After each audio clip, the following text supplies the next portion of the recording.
Bapak Ibu Saudara yang dikasihi Tuhan. Bagaimana kabarnya malam hari ini? Puji nama Tuhan, kita pasti terus diberkati Tuhan. Tidak terasa kita akan bersama-sama memperingati, menyambut kedatangan Tuhan, hari kelahiran Tuhan Yesus. Mari kita persiapkan seperti orang Majus yang memberi persembahan dan penyembahan yang berkenan di hadapan Tuhan. Seperti malaikat dari surga yang mengabarkan kabar sukacita kepada para gembala di padang. Kita akan bersama-sama memulai ibadah doa malam hari ini dengan memuji nama Tuhan. Nyanyian pujian nomor 46, Hai Malaikat dari Surga. Kita pujikan bait 1, 2, dan 3.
Bapa yang baik, kami mengucap syukur malam hari ini. Tuhan pergumulkan kami, anak-anak-Mu yang setia. Kami mengucap syukur Tuhan, walaupun dari tempat kami masing-masing, kami tetap bisa bersatu hati untuk beribadah malam hari ini. Tuhan Yesus, kami serahkan ibadah kami malam hari ini. Kami mohon Tuhan, Engkau yang beracara dari awal hingga akhirnya. Dan kami serahkan Tuhan, hamba Tuhan yang akan menyampaikan kebenaran firman Tuhan. Biarlah Engkau urapi dan Engkau buka hati setiap kami jemaat-Mu, agar kami dapat menerima dan menjadi pelaku firman. Terima kasih Tuhan Yesus, kami buka ibadah doa malam hari ini dalam nama Tuhan Yesus. Haleluya, puji Tuhan. Amin. Bapak Ibu Saudara, kita akan bersama-sama menerima kebenaran firman Tuhan. Kita akan terus meninggikan dan memuliakan nama Tuhan, karena memang Tuhan yang terutama dalam hidup kita. Pujian yang terutama akan mempersiapkan hati kita untuk mendengarkan firman Tuhan.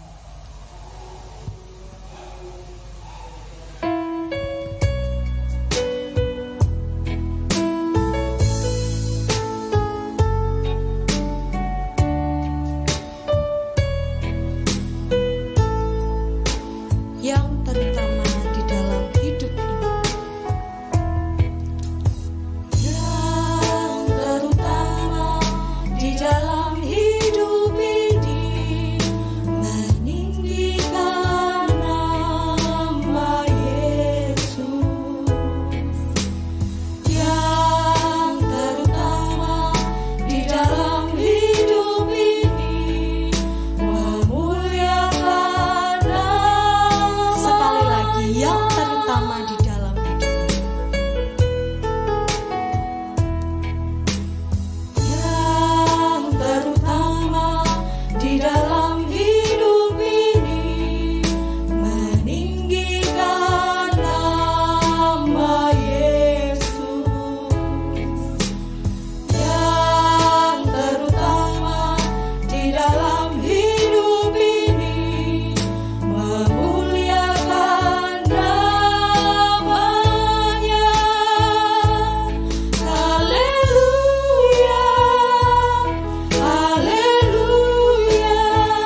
Shalom, selamat malam Bapak Ibu Saudara yang dikasihi Tuhan.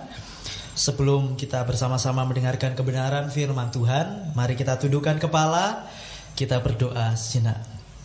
Kami bersyukur ya Bapa, melalui pujian dan penyembahan tadi kami dapat memulai ibadah, dan saat ini kami juga rindu untuk mendengarkan kebenaran firman-Mu. Kiranya Engkau pimpin kami sehingga segala aspek yang ada pada diri kami dapat terjaga, tetap fokus untuk mendengarkan kebenaran firman-Mu. Kiranya Engkau jauhkan dari hal-hal yang mungkin akan mengganggu jalannya kami mendengarkan firman pada malam hari ini. Kiranya kami dengan sungguh-sungguh Tuhan tahu apa yang Engkau mau di dalam kehidupan kami. Di dalam nama Yesus Kristus kami bersyukur dan berdoa. Haleluya. Amin. Sekali lagi kami mengucapkan selamat malam. Menjelang Natal, bahkan menjelang akhir tahun, banyak sekali orang-orang, bahkan tidak sedikit juga orang percaya ya Bapak Ibu, merindukan penyertaan Tuhan. Bahkan di tahun ini mereka pun merefleksikan apa penyertaan Tuhan yang mungkin sudah tersedia, atau mungkin mereka bertanya-tanya betapa hebatnya Tuhan pada tahun ini, sehingga di dalam kita menjalani 1 tahun ini kita masih tetap ada untuk menyembah dan memuji nama Tuhan. Itu bukan suatu hal yang luar biasa kita lakukan melalui kekuatan kita, namun ini adalah karunia terindah yang telah Tuhan berikan dalam kehidupan kita, yaitu penyertaannya yang mulia, penyertaannya yang ajaib. Kita pada malam hari ini akan belajar di dalam rangkaian kitab Matius. Kitab Matius ini berbicara, walaupun di sana ada hal, yaitu Injil yang tertanam di sana. Injil itu berita tentang kasih Kristus. Di dalam rangkaian Matius ini juga ditekankan bahwa Allah menyertai setiap umatnya. Jika tidak kita memperhatikan secara seksama, kita mungkin tidak mengetahui ayat-ayat mana saja yang mungkin dapat menegaskan bahwa Allah itu sebenarnya dari awal kitab Matius sampai akhir kitab Matius itu menyatakan penyertaannya di sana. Bahkan saat Allah akan lahir pun, yang sebentar lagi kita rayakan melalui Natal, Dia menuliskan di dalam kitab Matius seperti ini. Kita akan buka di dalam Matius 1 ayat 23. Matius 1 ayat 23 berbicara seperti ini. Sesungguhnya anak darah itu akan mengandung dan melahirkan seorang anak laki-laki, dan mereka akan menamakan dia Immanuel. Sesungguhnya Maria itu akan mengandung dan melahirkan seorang anak laki-laki, yaitu Yesus, dan mereka akan menamakan, yaitu mereka, Maria dan Yusuf, akan menamakan anak itu, yaitu Immanuel, yang artinya apa? Pasti sudah Bapak Ibu ketahui. Allah menyertai kita. Immanuel sudah digambarkan jelas sejak kelahirannya bahwa Allah tidak hanya penyertaannya di dalam perjanjian lama saja, dijelaskan secara nyata di sana penyertaannya kepada bangsa Israel, bahkan penyertaannya kepada setiap nabi-nabi yang saat itu luar biasa disertai oleh Tuhan. Tetapi di dalam perjanjian baru saat Yesus lahir dijelaskan di sana, dan mereka akan menamakan dia dengan Immanuel, yang artinya Allah menyertai saudara dan saya. Luar biasa sekali. Itu yang pertama, penyertaan Tuhan dinyatakan di sana. Lalu penyertaan dan kasihnya nyata kepada dunia ini saat dia lahir. Bahkan saat pelayanannya, penyertaannya nyata. Bahkan di dalam Matius selanjutnya, Matius 19 ayat 13 sampai 15. Jika saya merenungkan di sana, Yesus saat itu memeluk anak-anak kecil dalam dekapannya dan memberkati mereka. Ini adalah suatu wujud penyertaan dia kepada umatnya. Anak-anak kecil yang mungkin pada saat itu diremehkan oleh orang-orang, bahkan bisa dibilang anak-anak kecil itu ngapain dekat-dekat dengan Yesus, mengganggu saja pelayanannya, atau bahkan mengganggu pandangannya pada Yesus. Yang saat itu orang-orang mungkin ingin melihat Yesus, tetapi anak kecil di sekitarnya Yesus. Tetapi lihat, melalui penyertaannya, Yesus mendekap anak-anak kecil ini. Itu adalah wujud penyertaan Tuhan di dalam kitab Matius. Lalu yang terakhir, yang senantiasa dapat kita renungkan bersama-sama atau mungkin kita ketahui di dalam Matius 28 ayat 20. Ini pasti Bapak Ibu tahu, karena ini adalah ayat di mana Tuhan menuliskan amanat agung di sana. Ya, jika kita berbicara mengenai amanat agung, kita harus menginjili atau kita harus turun tangan sebagai orang percaya, tidak hanya berkutat di gereja saja, tetapi juga orang-orang di luar sana membutuhkan kita. Pergilah, jadikanlah semua bangsa muridku, baptislah mereka, dan ajarlah mereka melakukan hal-hal yang dikehendaki oleh Tuhan. Aku menyertai kamu senantiasa sampai kepada akhir zaman. Marilah kita berpikir seperti Paulus. Marilah kita hidup layaknya besok itu seperti hari terakhir kita, sehingga akhir zaman ini dapat kita ketahui bahwa sewaktu-waktu akhir zaman ini akan ada, atau sewaktu-waktu akhir zaman ini sudah dekat, akan ada bersama kita. Sehingga kita dapat menyadari dan dapat mengintrospeksi diri. Penyertaan Tuhan ternyata sampai kepada akhir zaman, tidak kepada akhir tahun 2021 saja, tetapi 2022 nanti. Ingat Bapak Ibu, penyertaan Tuhan dimulai saat kelahiran, dimulai saat pelayanan, bahkan dimulai juga saat Tuhan Yesus memberitakan pengabaran Injil, bahkan saat jelang kematiannya. Dia berkata, aku menyertai kamu senantiasa kepada akhir zaman.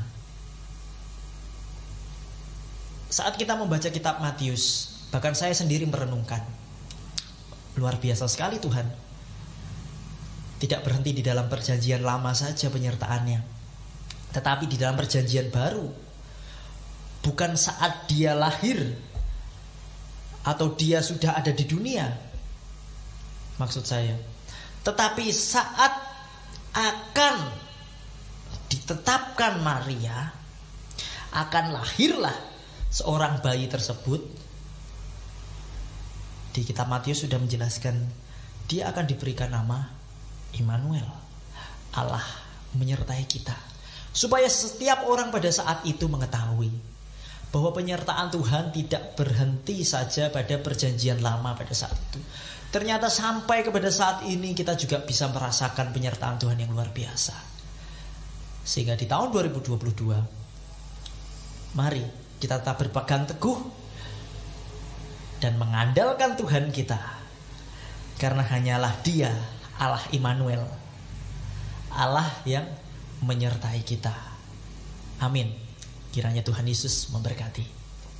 Mari kita berdoa. Kami bersyukur Tuhan, melalui firman ini Engkau ingatkan kami, sehingga pada kesempatan malam hari ini Tuhan, kami sadar dan kami dapat mengintrospeksi diri bahwa penyertaan-Mu nyata sampai pada akhir tahun ini, bahkan nyata sampai selama-lamanya. Akhir zaman Engkau datang yang kedua kalinya. Kami bersyukur punya Allah yang luar biasa seperti-Mu, sehingga penyertaan-Mu Tuhan tidak hanya Kau nyatakan pada saat kehidupan-Mu saja, tetapi sebelum Engkau lahir, semua orang diingatkan bahwa Immanuel, Allah menyertai kita. Kiranya firman-Mu ini dapat tertanam dalam diri kami, dan dalam setiap kehidupan kami tetap mengandalkan Engkau, karena penyertaan-Mu yang akan kami andalkan. Di dalam nama Yesus Kristus kami berdoa dan bersyukur. Terima kasih Tuhan. Haleluya. Amin. Terima kasih. Kami kembalikan ke MC.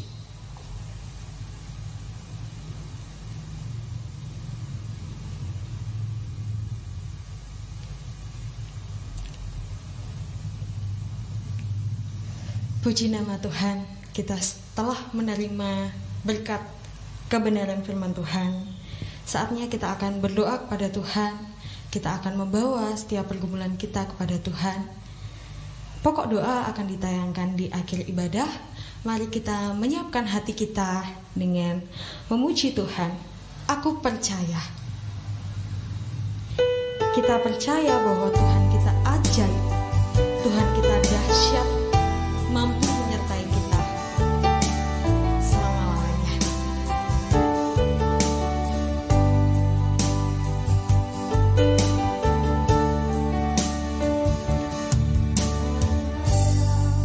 Seperti Engkau begitu mengasihiku, Kau Tuhan sanggup menjawab semua seru doaku. Tiada yang seperti Engkau, tiada yang seperti Engkau. Begitu mengasihi kami Tuhan, begitu mengasihi. Tangan Tuhan sanggup melawan Kau Tuhan sanggup aspek kehidupan kita, seluruh kehidupanku. Aku percaya Tuhanku ajaib, Kau turun tangan memulihkanku. Aku percaya Tuhanku dahsyat, Kau turun tangan memberkatiku. Mari katakan dengan sepakat, tiada yang seperti Engkau, tiada yang seperti Engkau, begitu mengasihiku. Kau Tuhan sanggup menjawab semua seru doaku. Tiada yang seperti Engkau, tiada yang seperti Engkau, begitu mengasihiku. Kau Tuhan sanggup merawat seluruh kehidupanku. Aku percaya Tuhanku ajaib, Kau turun tangan memulihkanku. Aku percaya Tuhanku dahsyat, Kau turun tangan memberkatiku. Aku percaya Tuhanku ajaib, Kau turun tangan memulihkanku. Aku percaya Tuhanku dahsyat, Kau turun tangan memberkatiku. Selamat berdoa, Tuhan Yesus memberkati.